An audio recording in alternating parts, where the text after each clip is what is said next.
Apollo's POV. Nauna nang lumabas ng presinto ang mga Sandoval at sumunod naman kami.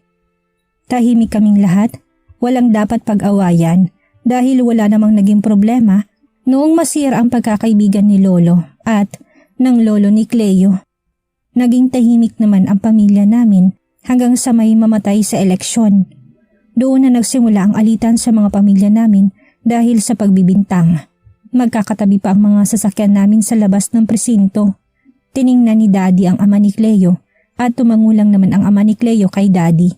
Tila bang mga mata lang nila ang nag-uusap. Pero hindi ko masasabing okay na ang pamilya namin. We need to think first. We need to rest. Nang makauwi kami, wala kang maririnig kahit na anong ingay. Dumiretso ako sa kwarto ko at binagsak ang sarili sa kama. Pakaramdam ko ay pagod na ako. Kahit na wala pa man ako masyadong ginagawa. Lumipas pang mga araw at mas tinuon ko na lang ang atensyon ko sa kumpanya. Mas mapalago ito at maging maayos ang pamamahala. Ayaw kong sayangin ang binigay sa akin ni Cleo. Ang mga pinaghirapan niya. Palalaguin ko ang kumpanya namin para hindi na po problemahin ni Cleo ang para sa future ng anak namin. Humugot ako ng isang malalim na buntong hininga habang nakatingin sa malaking bahay ng mga Sandoval. Ilang linggo ko itong pinagandaan pero hanggang ngayon ay kinakabahan pa rin ako. Alam kong nandito si Christoph at ang mga pinsan niya. Dito sila tumatambay kapag may mga oras sila. Gusto ko nang makita at makasamang mag-ina ko but I want to fix my relationship with her family first para walang ng problema. Pasensya na po Sir Apollo, pero kung si Ma'am Cleo pong hinahanap nyo, matagal na po silang lumipat sa ibang bansa. Anas ng guard na nakakilala sa akin. Nginitian ko naman siya. Hindi naman si Cleo ang dahilan kung bakit ako pumunta dito. I want to talk to her family. Can I come in? Magalang kong wika sa kanya. Itatawag ko po muna sa loob. Tumango naman ako. Hello po Sir Christoph. Nandito po si Sir Apollo at gusto niya raw pong makausap ang pamilya niyo. Narinig kong saad niya. Naghintay naman ako hanggang sa matapos ang pag-uusap nila. Pumasok na po kayo sir. Anas ng guard. Salamat. Pinagbuksan niya na ako ng gate at pumasok naman na ako sa bahay ni Cleo. Pinagandaan ko naman na ang mga sasabihin ko pero kinakabahan pa rin ako lalo at pinasok ko ang bahay ng mga Sandoval nang wala rito si Cleo. Alam ko naman na wala silang gagawin sa akin. Saktan man nila ako pero hindi nila ako magagawang patayin. Isang malalim na buntong hininga ulit ang pinakawalan ko bago ako pumasok sa loob ng bahay nila. Mas dumoble ang kaba ko nang makita kong kumpleto pala silang lahat dito. Kumpleto mga Sandoval at kasalukuyang nagmemeryenda. Lahat sila'y nakatingin sa akin pero hindi ko binaba ang paningin ko dahil ako ang naglakas loob na pumunta dito. What do you need Mr. Montero? Tanong sa akin Senator. Magandang araw po, bati ko. Ang dami kong sinaulong sasabihin ko sa kanila pero pakaramdam ko'y nablangko ng utak ko. I need to do this for my son and for Cleo. Maupo ka iho, pag-aalok sa akin ng mami ni Cleo. Salamat po pero okay na po ako nakatayo. Gusto ko lang naman po sana kayong makausap, hindi ko naman po alam na kompleto pala kayong lahat dito. Naglakas loob po akong harapin kayo para sana personal na magpaalam para ligawan si Cleo. Lakas loob kong saad sa kanila. Hindi na ako nagpaligoy-ligoy pa pero pakaramdam ko lalabas ng puso ko sa sobrang bilis ng kabog. Kahit na gusto ko nang yumuko, pinilit kong tingnan silang lahat. Namutawi ang katahimikan sa aming lahat hanggang sa narinig namin ang pagtawa ni Christoph. Tumayo siya sa kinaupuan niya at diretso kong tiningnan sa mga mata. Are you sure? Sigurado ka na ba talaga sa nararamdaman mo para sa kapatid ko? O baka naman hanggang sa una ka na naman lang? Hoy Montero, hindi laruan ang puso ng kapatid ko. She has a soft heart at minsan mo na siyang sinaktan. Wika niya. Naintindihan ko ang galit niya sa akin dahil maging ako ay nagagalit sa sarili ko dahil hindi ko man siya nagawang ipaglaban noon. If her family is mad at me, I really understand that. And I deserve it for hurting their princess. I'm glad that you just come here to ask permission to us to court my daughter again na hindi mo ginawa ng mga college pa kayo. Iho, masyadong fragile ang puso ni Cleo at halos ikamatay niya noong lukohin mo siya. Isipin mo, ano na lang ang mangyayari sa kanya kapag nasaktan mo na naman siya. Nahihiya ako sa kanilang lahat lalo na sa mga magulang ni Cleo sa pagiging duwag ko noon. Sinunod kong gusto ni Mommy na layuan ko si Cleo dahil sa mga alitan ng mga pamilya namin. Natakot din akong ipaglaban siya dahil kapag tinanggalan ako ng karapatan sa kayamanan ng mga magulang ko, hindi ko siya mabibigyan ng magandang buhay na nakasanayan niya at yun ang ayaw kong mangyari. I'm sorry po for what I did to her. Natakot lang po akong hindi siya ipaglaban dahil sa mga nangyari sa mga pamilya natin, pero handa na po akong harapin ang lahat para sa kanya. I want her back in my life po. Nung mga panahon na po yun kasi hindi ko pa kayang ibigay sa kanyang magandang buhay na naibibigay niyo po sa kanya. Alam ko pong nasanay sa kayamanan si Cleo at ayaw kong iwan niya kayo para lang sa akin na wala pa naman pong maipagmamalaki. Paano ko po siya bubuhayin at bibigyan ng magandang buhay kung wala pa po akong matatawag na kayamanan ko o pagmamayari ko? Mas gugustuhin ko pong masaktan kaming dalawa kaysa makita ko po siyang naghihirap at nahihirapan dahil sa ako pong pinili niya. Naging duwag po ako noon, naging gagot, sinaktan siya and sorry about that po. Taos puso kong paghingi ng tawad sa kanila. Binaba kong pagkatao ko sa pamilya ni Cleo. Dahil yun naman talagang dapat kong gawin kung gusto ko ulit makasama anak nila. Gonsalvo! Malakas sa sigaw ng mami ni Cleo sa asawa niya. Lumuhod naman ako sa harap nila lahat habang nakatutok sa akin ang hawak na baril ni Mr. Sandoval, ang ama ni Cleo. What the heck bro? What are you doing? Anas ni Goff sa kapatid niya. Nanatili ako nakaluhod at kung kamatayan kong makakapagpasaya sa kanila.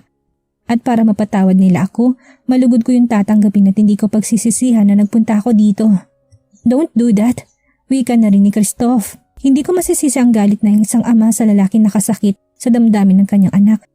Pumasok ka sa pamamahay namin at naisip mo ba kung makakalabas ka pa ng buhay? Saad niya. Nanatili ako nakayuko ang ulo ko.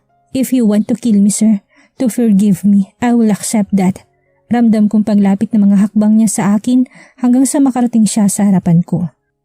Tumama sa noo ko ang malamig na nguso ng baril na hawak niya. Gonsalvo, what are you doing to that kid? Put your gun down! Sigaw ni Mrs. Sandoval. Kahit na anong mangyari sa akin sa mga oras na ito, malugod ko yung tatanggapin.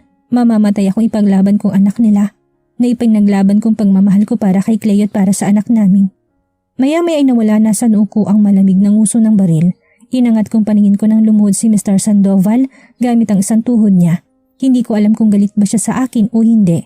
He's smiling at me at sa kanya nilahad sa akin ang kamay niya. Get up iho, the floor is cold. Malumanan niya ng wika. Nakita ko pa sa gilid ng mga mata kong nakahawak si Mrs. Sandoval sa dibdib niya't nakahinga na ng maluwag. Tinanggap kong kamay ni Mr. Sandoval kahit na hindi ko alam kung anong gagawin niya sa akin. Huwag mong iyuko ang ulo mo. Utos niya sa akin nang yumuko ako. Buong tapang kong sinalubong ang mga tingin niya sa akin at nagulat na lang ako nang yakapin niya at tapikin ang likod ko. Tanggap niya na ba ako? Hindi na ba siya galit sa akin? What is happening? Nagugulat pa rin ako hanggang sa kumalas na siya sa pagkakayakap sa akin. Tinapik niya balikat ko sa kanya ko'y nakbayan at tinarap namin ang buong pamilya ni Cleo. Itong binatang ito, siya ang magiging manugang ko. Para pa akong nabingi sa sinabi niya. Narinig kong pagtawa ng mga tito ni Cleo at para bang pinoproseso ko pa sa isip kong sinabi sa akin ni Mr. Sandoval, kaya tiningnan ko siya nang hindi makapaniwala. Tiningnan niya naman ako sa kanya, ako tinawanan. Hindi ba't gusto mong mahalin ang anak ko habang buhay? Gusto mong ipaglaban ang pagmamahal mo sa kanya? Patunayan mo yun sa kanya, hindi sa amin iho. Wala na problema sa amin kung liligawan mo siya. At bibigyan ng kompletong pamilya ang apo namin. Maayos naman ang relasyon ng mga pamilya natin. Wala ka ng problema sa amin pero kay Cleo, hindi natin sigurado. Napangiti ako at mabilis na yumuko sa harapan nilang lahat para magbigay galang. Maraming salamat po. Pinapangako ko pong hindi ko sasayangin ang pagkakataon na binigay niyo po sa akin. Maraming salamat po talaga. Uwi ka ako. Hindi ko na napigilan ang paglandas ng mga luha ko kaya tumulong mga ito sa sahig. I am just happy. Halos hindi ko makilala ang sarili kong boses habang kausap sila. Palagi akong seryoso at pasigaw kung kausapin ng mga empleyado ko, pero para akong ibang tao nang sila ang kausapin ko. Kailangan kong ibaba ang pride ko para sa mag-ina ko. You should. Wika ni Christoph, saka siya umalis na para bang hindi pa rin ako kayang tanggapin para sa kapatid niya. I can't blame him dahil mas malapit siya kay Cleo. Nang matapos ang araw na yon, pakaramdam ko na bunutan ako ng isang malaking tinik. Wala na akong iisipin pa na hadlangan ako na mahalin ni Cleo. Naging maayos na rin ang relasyon ng mga pamilya namin dahil nalaman na namin ang totoong nangyari sa mga mahal namin sa buhay na mga namatay sa kamay ng mga NPA na yon. Nang maayos kong lahat ay saka ako nagtungo ng New York pero sinimulan ko naman ang panliligaw ko sa kanya. Ang babaeng minahal ko simula una hanggang ngayon at mamahalin hanggang sa huli ng aking hininga. At matapos nga ang 1 taong panliligaw ko sa kanya, she said yes. Ang araw na hindi ko maipaliwanag ang sayang nararamdaman ko. Gusto kong ipagsigawan sa buong mundo how I love her. And now this is it, preparing my proposal for her. Ayaw ko na patagalin pang lahat lalo na at lumalaki na anak namin. Tapos ngayon pa lang kami ikakasal. Nakaluhod na ako sa harapan niya at hindi ko pa man nailalabas ang singsing na personal kong pinagawa sa mga designer ay naguunahan ng mga luha niya sa pagbagsak. Clea Sandoval, will you be my wife? Nautal pa ako sa huli kong sinabi dahil maging ako'y kinakabahan at nagiging emotional na rin sa love story naming parang isang roller coaster. Yes, of course, yes. Masigla't mabilis niyang sagot sa akin. Wala nang kapantay ang kasiyahang nararamdaman ko ngayon. Finally, we will fulfill our dream of starting a family. Matapos kong isuot sa kanyang singsing ay mabilis ko siyang niyakap. Mahigpit na yakap. Narinig na namin ang malakas na hiyawan ng mga nanonood sa amin. Hindi ko kakalimutan ang araw na ito. Ang araw na pumayag siyang maging asawa ko, maging ina pa ng magiging anak namin. Nasasabi ko ng isa ako sa mga pinakamasayang lalaki sa mundo dahil pinili na ng babaeng mahal ko. Congratulations, Mom and Dad! Sigaw ng anak namin. Lumapit na rin siya sa amin at sumama na rin siya sa yakapan namin ng mami niya. Worth it lahat ng mga sakit na nararamdaman namin. Worth it ang paghihintay ko hanggang sa maging akin na ulit si Cleo. Nagpasalamat din ako kay Zorro dahil sa pag-aalaga at pagmamahal niya sa mag-ina ko. Ang akala ko'y makikipagpaligsahan pa ako sa kanya para lang piliin ni Cleo pero hindi na pala kailangan ng sumuko na si Zorro dahil mas gusto niyang maging masaya si Cleo at si Brixton.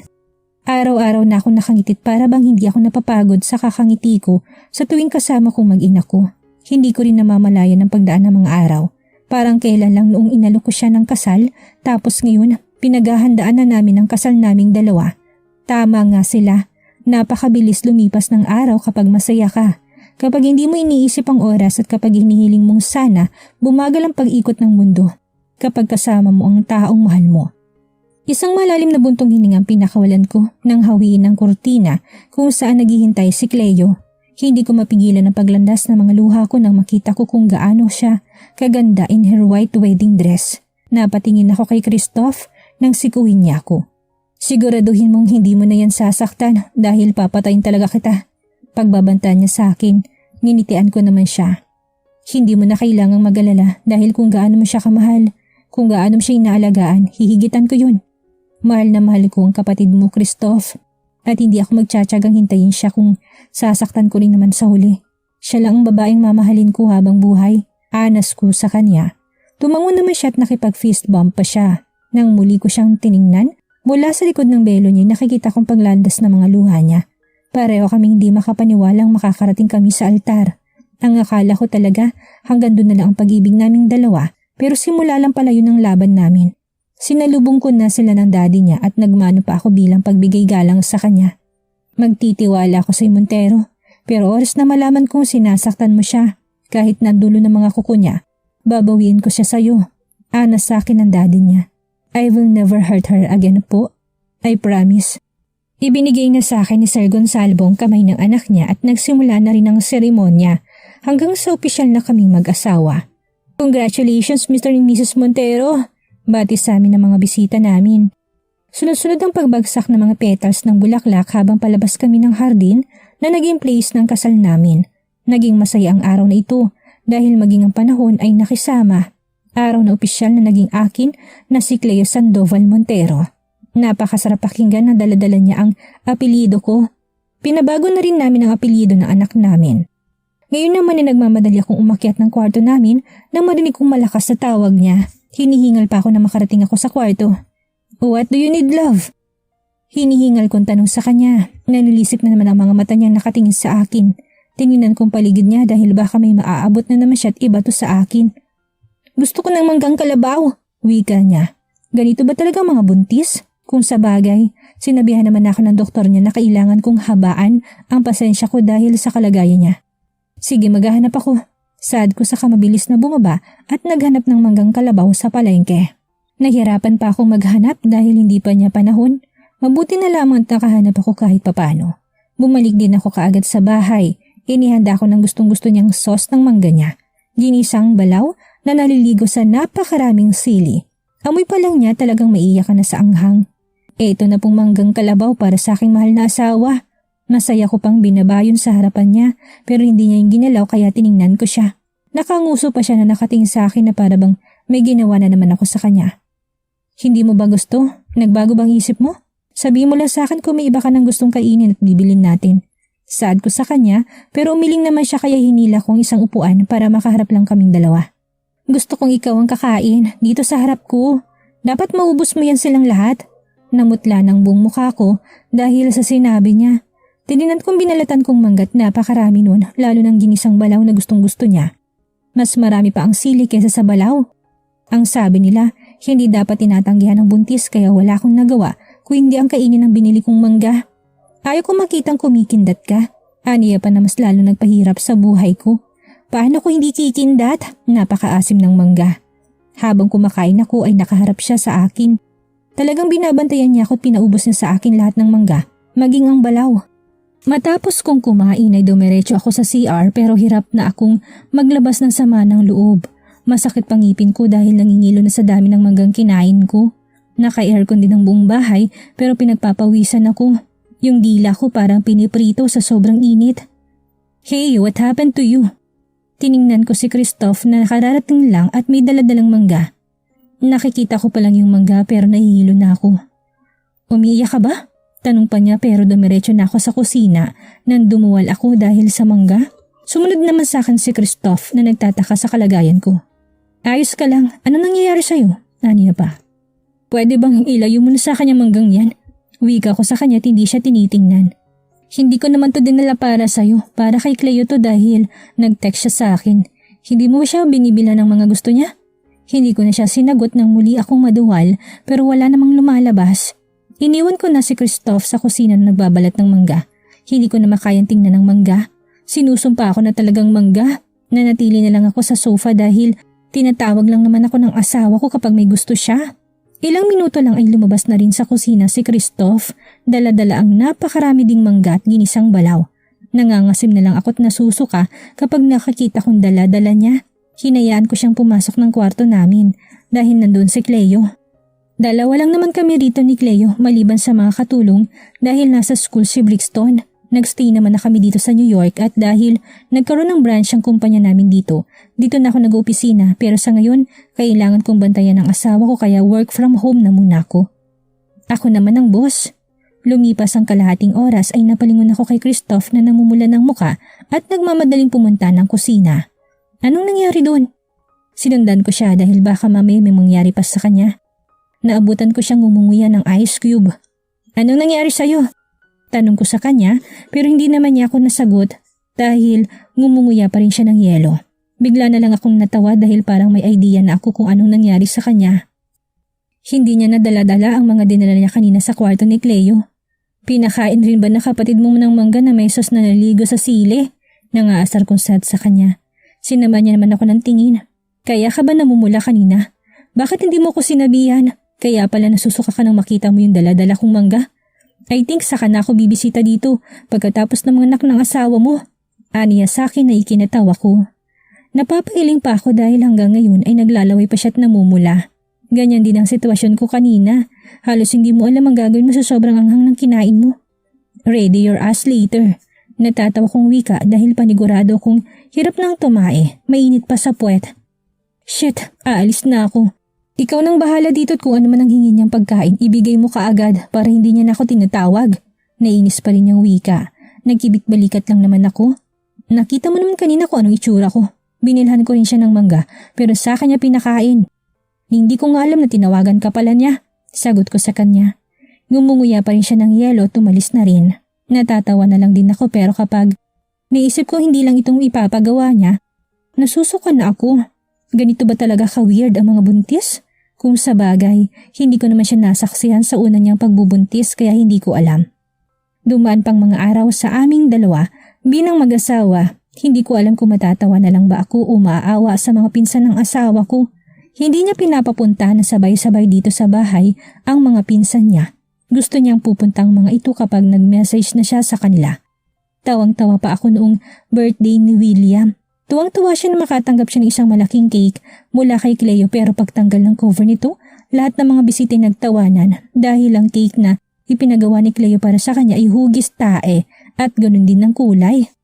Nagpipigil ako ng tawa dahil katabi ko si Cleo habang si Cleo naman ay inosente nakatingin kay William.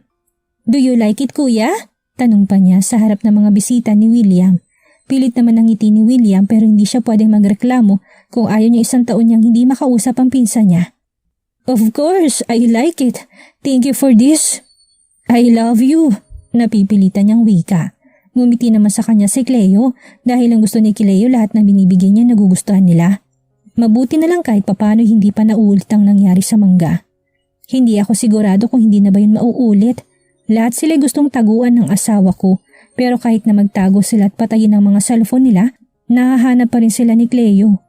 Hindi ko nga alam kung detective ba itong asawa kong to eh. Ang galing maghanap ng mga tao. Lahat kami ng mga lalaki malapit sa kanya maliban sa anak namin ay naranasan ng paglilihi niya. Pero kitang-kita ko kung paano rin siya nahirapan sa paglilihi niya hanggang sa mga anak siya. Hindi ako mapakali habang naghihintay sa waiting area. Pabalik-balik ako naglalakad sa harap ng pintuan. Nandito rin lahat ng mga pinsan ni Cleo maliban sa mga magulang niyang kinailangang magstay sa Pilipinas. "Pwede bang maupo ka? Kanina ka pa pabalik-balik eh. Nakakahilo." Pagsisita sa akin ni Norman, pero hindi talaga ako mapakali hanggat hindi ako nakakasiguro na ligtas ng mag-ina ko. "Where's Brixton? Wala bang nanundo sa kanya?" Tanong ko nang maalala kong anak ko na nasa school. "Shit, I forgot," wika ni William saka siya nagmamadaling umalis ng ospital. Napakamot na lang ako sa batok ko saka ko tiningnan ang oras. Kalahating oras na siyang naghihintay ng sundo niya at sana hindi pa siya umalis sa harap ng school niya. Ilang minutong lumipas at tuminto ako sa paglalakad ko nang marinig na namin ang isang malakas na pag-iyak ng sanggol. Napangiti na lang ako dahil alam kong lumabas na sa mundong ito ang pangalawang anak namin. I can't wait to see him. Yeah, it's a boy again. I know that my wife wants to have a daughter, but maybe we can try next time again. Nang lumabas ang doktor ay pinayagan na akong pumasok. Pumasok na ako kaagad. Hindi naman kaagad pinayagan ng maraming bisita, kaya naiwan pa sa labas ang mga kuya ni Cleo. Naabutan ko siyang nangihina pa. Mabilis ko siyang hinalikan sa noo ng paulit-ulit. Alam ko hindi madaling pinagdaanan niya. Mailabas lang sa mundong ito ang anak namin. I love you, I love you. I'm sorry for hurting you. Paulit-ulit kong wika sa kanya. Bahagyala naman siyang umiti dahil nanghihina pa siya. I'm okay, don't worry. Mahina niya sagot. Kahit na malamig sa kwarto niya ay para pa rin siyang naliligo sa pawis. Excuse me sir, nandito na po yung anak niyo. Agaw atensyong wika ng isang nurse. Karga-karga niya ngayon ang anak namin na nakabihis na. He's so handsome. Oh my God. I still can't believe that he is my son. Nanginginig pang mga kamay kong binuhat siya. Natatakot akong mahulog ko siya o mapisa ako dahil sa liit niya. Naiyak na lang ako habang tinitingnan siya. Hi baby, it's me, Dad. Wika ko kahit na alam ko naman na wala pa siyang naintindihan. Mabilis kong pinali sa mga luha ko saka ko tiningnan ng asawa ko nakangiti lang na nakatingin sa akin. Thank you. Mahinang saad ko sa kanya. Ang akala ko wala na masasaya pa noong araw na maging asawa ko si Cleo. Pero iba pa rin palang saya kapag sa una mong hawak sa bagong silang yung anak. Napakalit ng kamay niya. Hawak-hawak niya ngayon ang hintuturo ko at hindi ko maalis sa kanyang paningin ko. Gusto ko pa sana siyang mabuhat ng matagal pero kailangan niya ng dumede sa mami niya. Binigay ko ng anak ko sa mami niya para mapadede niya na. Makalipas din ng ilang oras ay nilipat na sila sa mas maganda at mas malawak na kwarto at doon na rin siya binisita ng mga kuya niya kasama na rin si Brixton na bakas ang excitement sa mukha niya. Hello little brother! Wika niya kaagad dito. Halos paliguan na ni Brixton ng alkohol ang buong kamay at braso niya para mahawakan niyang kapatid niya. Tuwang-tuwa naman siya nang hawakan ng kapatid niyang hintuturo niya. You're cute and handsome. When you grow up, I will teach you how to play piano and violin. I promise that. Napangiti na lang ako. He really loves his brother. Nakabisita na rin ang mga magulang ni Cleo. Ganun na rin ang mga magulang ko at sama-sama kaming lahat dito sa kwarto. Wala naman na kasing problema sa mga pamilya namin dahil naayos ng lahat. Hello sa gwapo naming apo, can I hold him? Anas ni Mami kay Cleo. Gumiti naman si Cleo at tumango. Hindi namin masyadong pinapabuhat ang anak namin lalo't sanggol pa ito. Hindi rin namin siya pinapahalik kahit saan dahil sa mga germs na pwedeng lumipat sa katawan niya. Makalipas ng ilang araw ay nakauwi na din kami sa bahay at palaging excited na umuwi si Brixton para lang makasama niyang kapatid niya. Hindi ko alam kung paano ko may papaliwanag ang sayang nararamdaman ko. Maaga pa lang ay nasa pool na kami dahil dun may sinag ng araw kapag umaga. Hinalikan ko sa noo ang asawa ko. Thank you so much. Araw-araw ko siyang pasasalamatan dahil hindi ko maramdaman ang lahat ng kasiyahang naramdaman ko kung hindi niya ako binigyan ng pagkakataon. Stop thinking me dahil hindi na rin naman ako magiging masaya kung hindi ka nagpursiging suyuin ako. Aniya kaya muli ko siyang hinalikan.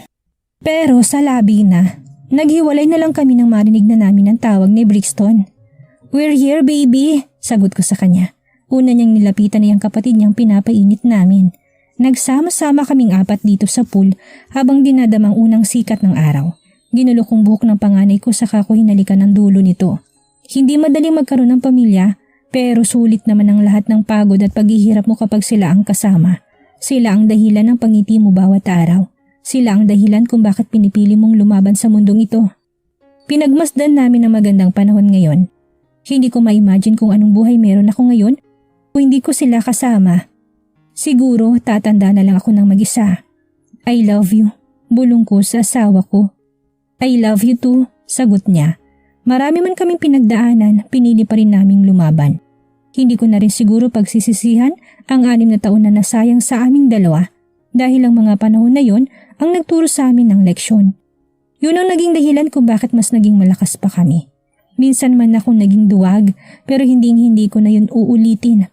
I really love them. And I can't lose them. Si Zorro, naging maayos pa rin ang relasyon nila ni Cleo at wala naman akong dapat pagsilosan. Lalo na't asawa ko naman na si Cleo. Bumibisita rin siya minsan dito sa bahay para sa mga bata. Minsan na hindi maiwasang magkaroon ng hindi pagkakaintindihan bilang mag-asawa pero hindi ko na yun pinapatagal pa dahil hindi ko kayang hindi makatabi ang asawa ko. Kung kinakailangan na ako ng magbaba ng pride, gagawin ko wag lang magtagal ang away naming dalawa. Having a family is a great gift I receive. A gift that I can't really lose. Tunay ngang wala nang masasaya pa kapag dumating ang punto na mahanap mo ang taong siyang bubuo sa'yo't kukumpleto. Taong handang lumaban para sa pagmamahal.